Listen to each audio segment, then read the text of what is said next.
Everybody needs good neighbors with a little understanding. You can find the perfect blend. Neighbors should be there for one another. That's when good neighbors become good friends. Boy, I wish it wasn't. That's your first week's pay, mate. Stick with the job.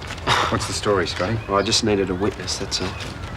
Yeah, I think you better come and do some explaining in the office. Yes, okay. See you. Yeah, all right. See, the thing was, he was going to give me this note, right, which was here. Hi. And that was What's going on? Hi. It looks like I've got some proof against Ross. Great. What is it? Yeah, I'll explain it later. I just have to talk to Paul, okay? Well, don't go getting yourself into any strife, okay? No, I won't, okay? See ya. Fee, fi, fo, fum. I smell intrigue going on. And it's got nothing to do with you, Henry. Are you kidding? There must have been a couple of grand in an envelope, and nothing interests Henry Ramsay like money. Stay out of it, all right? I know you can't afford to keep the flat on by yourself. I hate to leave you in the lurch like this. Don't worry about that. You will be coming back, though, won't you? Well, it depends. Hey, how come you're not at the workshop? I just picked this up from the wreckers. I was about to get us afternoon tea. I've closed the garage early. I'm leaving Erinsborough, Charlene. Leaving? Yeah, I'm going back to Perth on the first available believe flight. it. You weak-kneed wimp, walking out on everyone just because Jane knocked you back. I thought you had more guts than that, Jane. Hang on, Charlene. It's all right, it's all right. You've got it all wrong, Charlene. Mama rang. Papa's had a stroke. He's in hospital and they're not sure whether he'll pull through, so I've got to go. Oh, sorry. Me and my big mouth. I'm really sorry, Tony. I hope your dad gets better. But you'll be back, won't you? I don't know. Even when he gets out of hospital, he'll be out of action for a while. So Mum's going to need me. Hey, it's been great knowing you, Charlene. Here's looking at you, kid.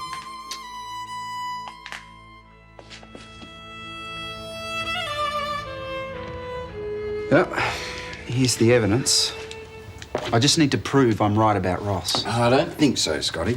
Oh, come on, Paul, look at all this cash. I mean, Ross is obviously paying a bribe. Yeah, and he could just as easily be paying off a loan too, mate. The money doesn't prove a thing. But it does look pretty suspicious, doesn't it? I mean, business people don't usually send large amounts of cash to one another. All right. I admit it does look suspicious, but it's not going to be enough to convince Dad. Dad's known Ross for a long time, and he trusts him. He's hardly going to appreciate Scott making any unsubstantiated accusations. Yeah, well, that's why I didn't go straight to him. I thought I should just follow it through.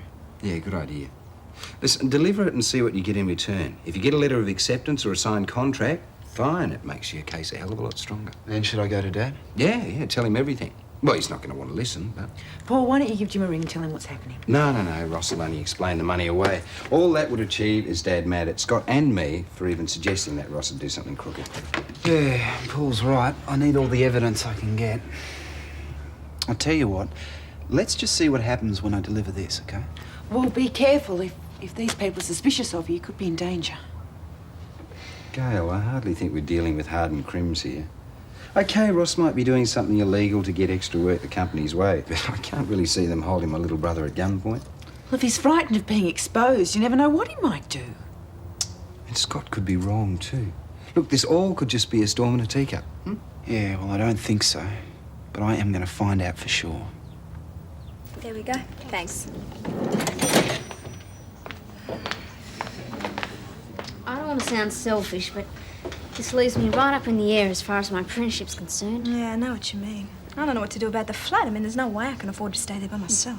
And Mr. Robinson won't be too happy either. Took him ages to find a mechanic before. Hi. Tony told me about his dad. It's bad luck, eh? But do you realise what it means? No, Henry, what does it mean? It means you'll have to find someone to share the flat with, and I know just the person. Easygoing, hard-working, tidy. I thought you would have been interested yourself. I mean me! I would never have recognised the description. Hard-working, tidy. You should see his room. I tidy it up every night before I go to sleep. You have to so you can find the bed. Don't listen to her. I'd make a wonderful flatmate. I'll vacuum the floors, I'll wash the dishes, I'll bring you breakfast. Sounds lovely. I'll clean the windows, I'll fix the fuses, and I'll pay half the rent. Wonderful. You know what? You won't even have to lift a finger. Yeah, except maybe to beckon me. Sounds like everything I've ever dreamed of, Henry. Yeah? It'd be a pity about our relationship, though. Our relationship? Well, it'd have to change. I have a very firm rule about flatmates. Strictly platonic. So, I wouldn't be able to go out with you anymore. Oh. Right.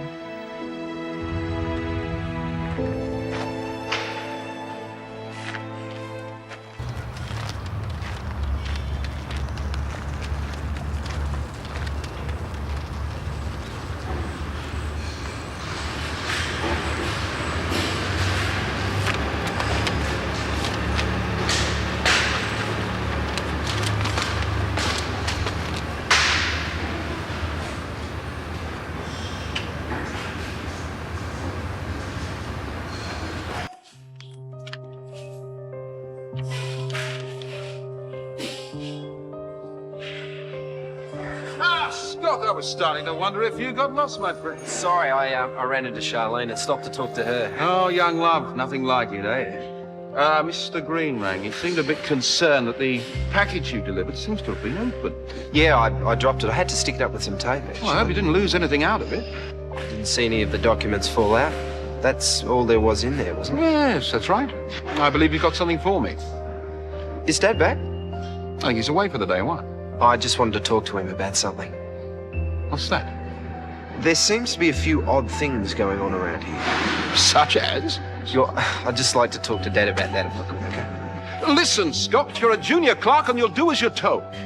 If you go snooping into business that doesn't concern you, you'll end up in a lot of trouble. Now give me that envelope. This has been opened too. It's given to me like that. I don't think so. I don't know what you're playing at, Scott, but I'll tell you one thing. Your dad and I have been in partnership for a long time, and I know that he trusts me. Don't make a fool of yourself by trying to cause trouble between us. Do you understand?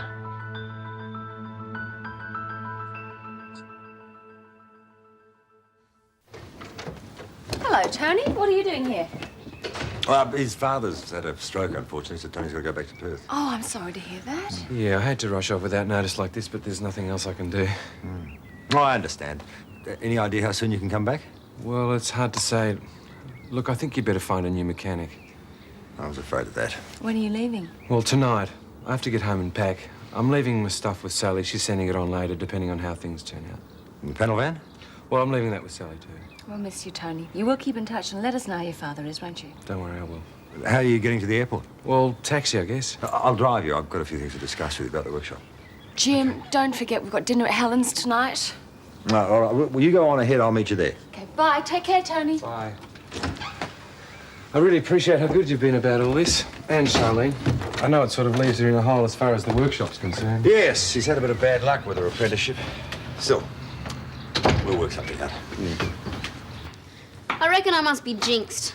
This is the third time I've been left without a boss. I know, it doesn't seem fair. Sure, it's all worth it. How do you mean? Being a motor mechanic. Gave me so much trouble. Perhaps you better look around for something else. Nice try, Mum, but I don't give up that easily. Charlene, I'm not trying to talk you out of it. I'm just suggesting you might try and find an alternative. Mum, I'm going to be a fully qualified motor mechanic no matter how long it takes. All right, it's up to you. But you just seem to be beating your head against a brick wall. Hi. What's up with you? Too much work? No, Todd came to help me. He took over the mowing while I worked around Lassiter's. Oh, it must be a girl then. A girl? Not a girl. Sally, the only girl in the world. Sorry, I wasn't aware the rest of my gender had been wiped out. Fancy having a stupid rule like that. What rule? Oh, that you won't go out with the flatmates. What's wrong with that? Well, it means I can't move in there. Move in with Sally, Henry. You don't want to do that. Oh, you bet your life I do. Mum, it's not that I'm not happy here. I mean, of course I am. Who wouldn't be? You have a wonderful mother, a beautiful sister, great brother-in-law. What more could a bloke want? It must be something. It's just that Sally and I could make such beautiful music together. Really? Get out of it. Oh, you've got your problems. I can have mine. I don't dance when I'm upset. No, you just eat and sit around and pout. Well, not me, baby. Henry Ramsay does things about his problems, so I'm going to make Sally break a rule. Well, bend him a little at least. How do you intend to do that? I've got to convince her that she needs me there. Make her realise that the man who shares her heart should also share a flat. Yeah, Henry, you really want to move out of home? Well, you'll be getting married soon. What's that got to do with it? Well, think how I feel. Sharing a house with two married couples, odd man out. You've always been odd. Well, Henry, it shouldn't make any difference. I don't want to be rude, Mum, but I'm not sure I can live under the same roof as Harold. Nonsense. We'd be one big happy family. Anyway, it'll cost you a lot more in rent if you move in with Sally. Oh, it'll be worth it. Speaking of money, what was that parcel of dough that Scott was carrying around?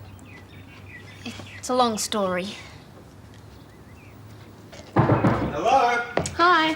Hi. Don't tell anyone I'm cheating, will you? What? Dessert came out of this. It's for the kids. Bev, is Dad here? No, Tony Rameo's had to go back to Perth because his dad's in hospital, so Jim's taken him back to his flat and then on to the airport. Damn it. I needed to talk to him about something. Well, we're going over to Helen's for dinner. You could call in there later.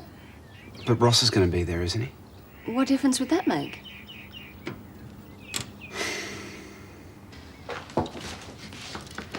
Henry, do you really think living with Harold will drive us crazy? Mike told me his snoring rattles the dishes. And just think how he's going to want everything to be, just so all the time. No more untidiness. The only music he likes are hymns and waltzes, so no more rock and roll. And he expects everyone to be so prim and proper. No more mucking about. Wonder if Sally'd let us move into the flat there. Watch it, Lenny. You're trespassing on my territory. I'm going to be Sally's new flatmate. You heard her. Purely platonic. Oh, there's got to be a way around it. Well, Tony, it was nice being neighbours, even if it was only brief. I hope your father recovers completely. Thank you. I hope so too. We better get a move on. The aeroplane won't wait forever. Right. I'll be in touch soon. You're a great flatmate. Yeah, once I stopped trying to make you fall for me. Well, you were a pain in the neck there for a while, but now you're sort of like a brother to me. Yeah.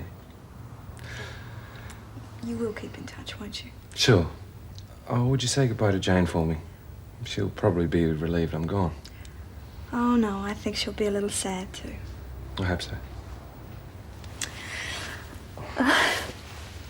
Goodbye, Miss Daniels.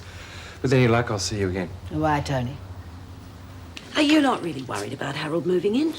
No, not really. Yeah, it'll be all right. Yeah, well, I think we should call a family conference. I mean, I want to marry him, of course, but I don't want to split up my family in the process. Yeah, it probably wouldn't hurt to sort out a few ground rules. Like Harold can't tell me and Scott what to do. Or me. Oh, no, just a minute. He's got to have some say in what goes on around here. Yeah, fair enough, but we're not kids anymore, Mum. I don't think Harold realises that. Look, he's keeping me company tonight while I'm babysitting Todd and Katie. I'll have a word in his ear then. If he's willing, we'll all sit down and have a family discussion. Don't worry, Mum. We'll work it out. We wouldn't want to stop you marrying Harold now. There are a lot of people who still don't think we'll make it, but we'll show them. Yeah. You get Harold to the altar even if you have to hold a gun on him. Henry, that's not the idea. Mind you, if I have to. Charlene. I have to talk to Dad. Do you know Tony's phone number? I do. It's Sally's too, remember? It's engraved on my heart. Henry, he hasn't got time for surgery. Just tell him. I just hope I can catch Dad there. I think I'm really going to miss him now that he's gone. You must have become great friends. Yeah, we did. First, I thought it was going to be dreadful sharing the flat with him. He was so competitive and self-centred. But when I got to know him better, I realised he was a lot more sensitive than I thought. And he really cared about Jane. I think he was very hurt when she wasn't interested in him. Poor Tony. He's had a rough trot lately. Well, let's hope the situation with his father isn't as bad as it seems. Yeah, he's very close to his parents. It'd be a terrible blow to him if his father doesn't pull through. Oh, excuse me, Sally. Hello, Helen Daniels speaking. Yeah, Gran, I'm just looking for Dad. I tried to phone Tony's, but there's no answer. Oh, darling, you've just missed him. Yes, he was here. He and Tony are on their way to the airport. What? What's happened? Look, I need to speak to Dad as soon as possible. I have to see him before Ross does. You sure you won't stay for dinner? No, I've got some tidying up to do in the flat. I'm afraid Tony left it in a bit of a shambles. You're going to be lonely down there. Oh, I'll be all right. I'm not used to living by myself, but I don't suppose it'll be for long. I'll have to advertise for a new flatmate. Henry's already volunteered, but I don't think so. You think he might drive you up the wall? Well, it's not that. I mean, the problem is that I actually do care for him. And if he came to share the flat, we'd have to make some sort of commitment to each other, and I just don't think either of us is ready for that yet. Could you be serious about Henry? Yeah, I could. Oh, I know he comes across as a rat bag most of the time, but he just needs to mature. And I think I'd like to be around when he does. But do you think it's a good thing to be keeping him at arm's length all the time? Knowing Henry, he'd most probably look elsewhere. Well, it's just that I don't think it would be a good idea for me to get too involved with him just yet. Yes, I know what you mean. You know, sometimes I could throttle him. Wonder what time Jim will be getting back. Oh, you said Scott wanted to see him. Yes, something rather urgent. I'm a bit nervous about this dinner party tonight. I'm not quite sure what sort of an evening it's going to turn out to be. Hey, I reckon you should do it like they do in those detective movies. Walk into the middle of dinner, point at Ross, and expose him as a crook in front of everyone. Oh, don't be silly, Henry. This is a serious situation. Yeah, it is. I just don't know how to handle it. All right, I was joking. Look, don't forget I've had contact with real crims. Now, I wouldn't muck around anymore. I'd tell your dad everything and let him handle it from there. If you're wrong, okay. He may be mad at you for a while, but that's nothing new. If you're not, well, he's going to be grateful in the end. Well, that's a lot more sensible. It's nice to see you've got a brain to turn your head, Henry. What do you mean? I'm the smartest member of this family. If you were really smart, you'd be able to think of a way around Sally's rule. So far, you haven't. Don't worry, I will. Maybe I could convince her she needs me as security. Security? How could any girl feel secure around you? Can you guys just cut it out? You know, I've got more important things to think about. There is nothing more important to me than sharing that flat with Sally. That's enough, Henry. Scott, eat your dinner and then you can decide what you want to do. Look, thanks, Mum, but I think I'll go around to Gran's now. I'm going to have to wait there till Dad arrives. He shouldn't be too long. What if Ross gets there before you? Then I'm going to have to do what Henry said. Point my finger and make the accusation. Can I borrow Bertha, mate? Yes, mate. I'm coming with you. Well, good luck. Bye. Oh, dear. Such a nice meal, too. Oh, I'll live. No, you don't, Henry. Oh, what a day. I think we need a break. How about we go out for dinner and then on to a nightclub, eh? Hmm? Oh, I thought you would have been more enthusiastic than that. Gail, we got to get down and boogie some more, eh? I mean, look at us. Why don't we enjoy the fruits of our labour? Hmm. You're becoming a worse workaholic now. As your boss, I can appreciate you being so deeply absorbed in your work. But as your husband, I don't want you working yourself into the ground. Huh? Whatever it is, can't it wait until tomorrow? No, it can't. Oh, what's so important anyway? Oh, yeah, what's this? It's a game. I found it in a cupboard. Must come with a computer. Now, I've got the frog across the road without being run over, but I'm stuck because I can't get him across the river. I've got to get him on a turtle's back. Yeah? Yes, look.